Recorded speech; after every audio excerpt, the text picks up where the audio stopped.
hard is being honest with yourself about what you actually want to accomplish. When I look at people who have succeeded, and that's all I've been doing for 10 years, is looking at people who succeed, the only thing they have in common is they succeed.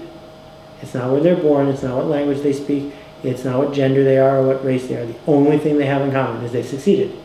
So I've come to the conclusion that's because they decided. They decided to take these risks. They decided to bring a different person to work.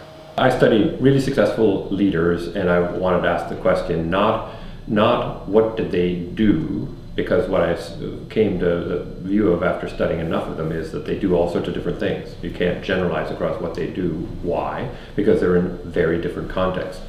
Michael Dell, who I interviewed's context starting of Dell is much different than Jack Welch taking over a venerable American company that's different than Nandan Nilekani creating Indian company, then Pierce Handling, who's running the Toronto International Film Festival. They're all different. So I said, if you can't say you can generalize what to do, could you possibly generalize about how they think?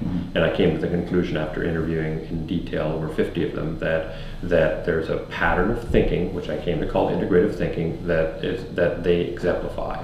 And in a nutshell, what they do is when they're facing unpleasant trade-offs, I can do A or B. I kind of like some of A, but I don't like other aspects of it. I could do B instead of A, but I like some and don't like others.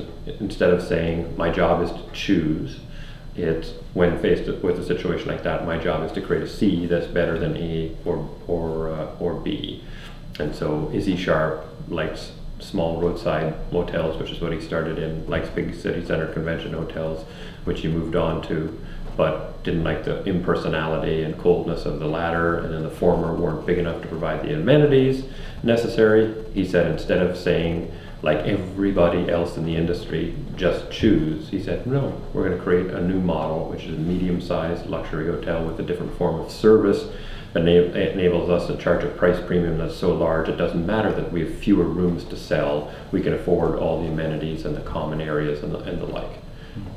So that's integrative thinking. It is thinking that your job is not choosing, your job is to create a new option. Check out these and the rest of the interviews from the Horse's Mouth interview series, with all proceeds going to Room to Read. Learn more at actionableliteracy.com.